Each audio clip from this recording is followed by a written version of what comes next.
Hey everyone, and welcome back to Comics and Chill, where we are continuing the Millarworld Retrospective. Today we will be looking at Nemesis Reloaded and the Ambassadors, but I'm actually going to switch the order up. Even though Nemesis Reloaded started releasing first, I think it makes more sense to talk about that last, as it's a direct lead into Big Game. So let's dive right in. First up, we have the Ambassadors. Now, what's the story? After a Korean genius, Choo Hee-chung, cracks the code of creating superheroes, she opens up a competition to the entire world for them to apply for a chance to have powers of their own. They don't have to be rich or good looking. She's just looking for the most altruistic people from around the world. So with all these comic books after Netflix acquired Millarworld, Millar created this property in-house at Netflix as a movie that would then spin out into several TV shows focusing on the individual heroes in their local language. So there are characters in this that are French. They'd have a French language show, there's a Brazilian character, there'd be a Portuguese language show, and as usual with the new properties that Millar creates for Netflix, he has to make a comic out of it too. And this series is kind of like an anthology, with each issue focusing on a new character that is hoping to win themselves some superpowers, and each issue has a different artist. Millar said he was determined to work with the best of the best and lined up an incredible roster, which is Frank Quitely, Carl Kerschel, Travis Charest, Olivier Coipel,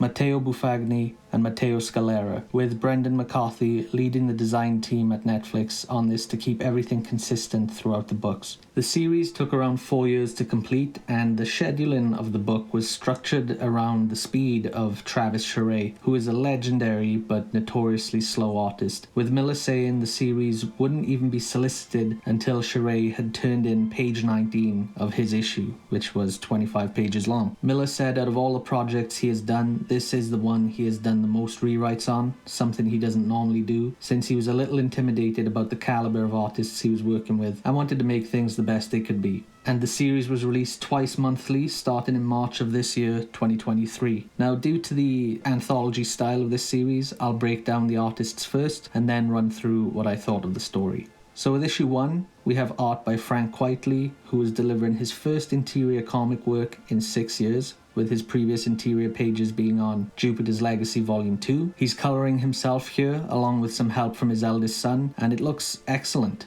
I also feel his line work looks considerably tighter than his work on Jupiter's Legacy Volume 2. Quitely said that he drew this book over the span of about 2 to 3 years, saying that with such a generous deadline, for the first time in his career, he had the luxury of working on the book only when he wanted to, and that it was great not to feel pressured. Issue 2 has the art of Carl Kerschel, who is probably best known for his work on Gotham Academy, Isola, and my personal favourite, his webcomic, The Abominable Charles Christopher, which has been running for something crazy like 16 years now. I was very surprised to see him working with Millar, however, as I just never, ever would have imagined that pairing. I really love Carl's style, especially when he is coloured by his Isola collaborator, Michel Assarasacon, like he is here.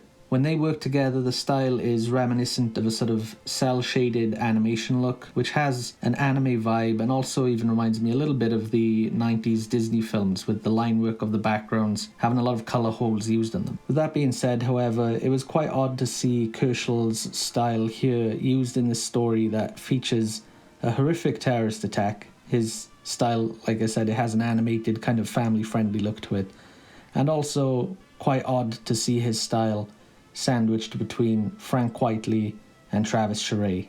And speaking of Charest, on issue 3, we have the legendary, enigmatic, god-tier artist that is Travis Charest, and him being attached to this project was one of the main things I was excited for. He hadn't put out any interior pages in about 12 years, and those last few interior pages he did was a small handful as a guest artist in other comics. This was his first full issue in over 20 years. And as you can imagine, the excitement of seeing new work from him, a full comic, especially him being teamed with Mark Millar, it was huge.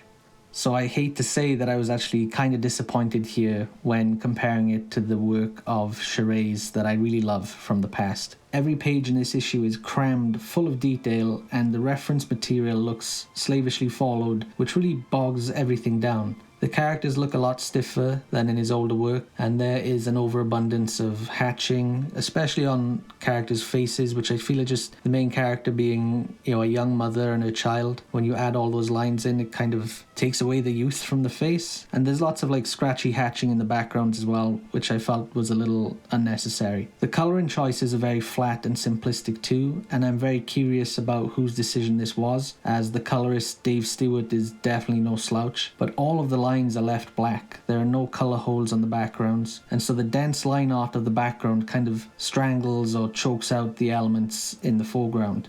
In an interview on Millar's podcast, which I highly recommend, it's a real treat, and I think it's the only long-form Travis Charest interview that is out there, especially on video. Charest talks about using Google Earth in 3D mode to find reference for streets in Paris, and then taking these images, dropping it into Photoshop at a low opacity, and building his drawings on top of that. And I think that it's quite noticeable here and there, and I feel the same with 3D models for some of the vehicles. I only moan about this because of how much I enjoy Charest's previous work, and I know it is unfair to hold an artist constantly to their older stuff. All artists want to grow and evolve and try new things, but Charest has executed something like this far better before, in my opinion.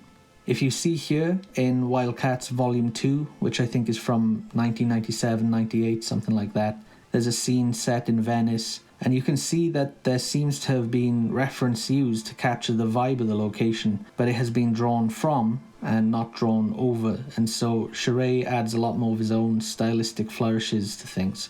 There's also a lot more balance in the detail, following something similar to the 30-70 rule in art. I feel he used more open and abstract page layouts and wasn't afraid to use large areas of negative space. On these pages, I should mention that he was working on paper and being inked by Richard Friend. I was really hesitant to say how flat I felt after seeing this issue, despite having loved so much of Charest's work before, so please don't kill me, and I do plan to come back for a more in-depth video on the entirety of Travis Charest's career. Next up we have issue 4, which is by Olivier Coipel, and if you saw my review of his work on the first volume of the Magic Order, it is more the same here, which is just fantastic, and it's nice to see his style applied to a completely different setting here, which is Brazil.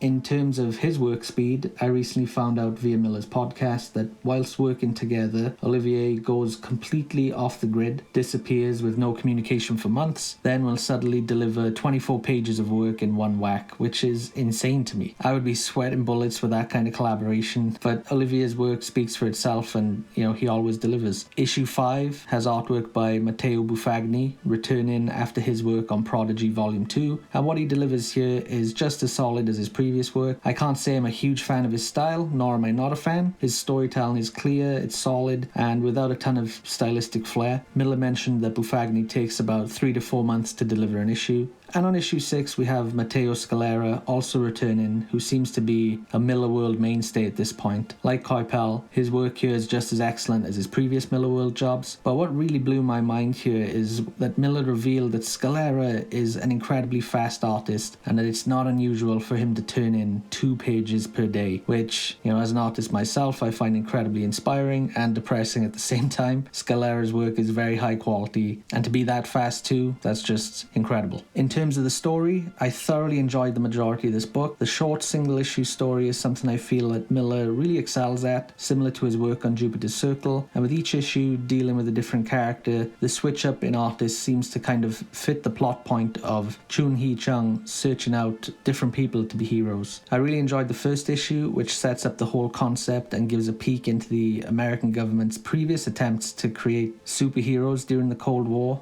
It sort of mirrors the space race between them and the Soviets. Issue 2 follows an Indian candidate for the powers and has a lot of Spider-Man charm to it in terms of tone. Issue 3 flips the Batman and Robin dynamic, having a single mother take on the hero role, along with her Damian Wayne-like son serving as her sidekick. Issue 4 is something of a redemption story, and that takes the selection process out of Chun-Hee's hands. And issue 5 I just found to be pretty funny, with an older character gaming the competition to his favour, and it's very tongue-in-cheek. Whilst the issues stand on their own for the most part, there are a few subplots that run throughout the entire series which does lead to a big showdown, which is part of the series I was less interested in, and it did leave me wondering really how altruistic these new heroes are. That all takes place in issue 6, but my favourite parts were the smaller moments of all the candidates' day-to-day lives, and for a writer that is probably more known for his cynical humour and ultra-violence, Millar handles these very well.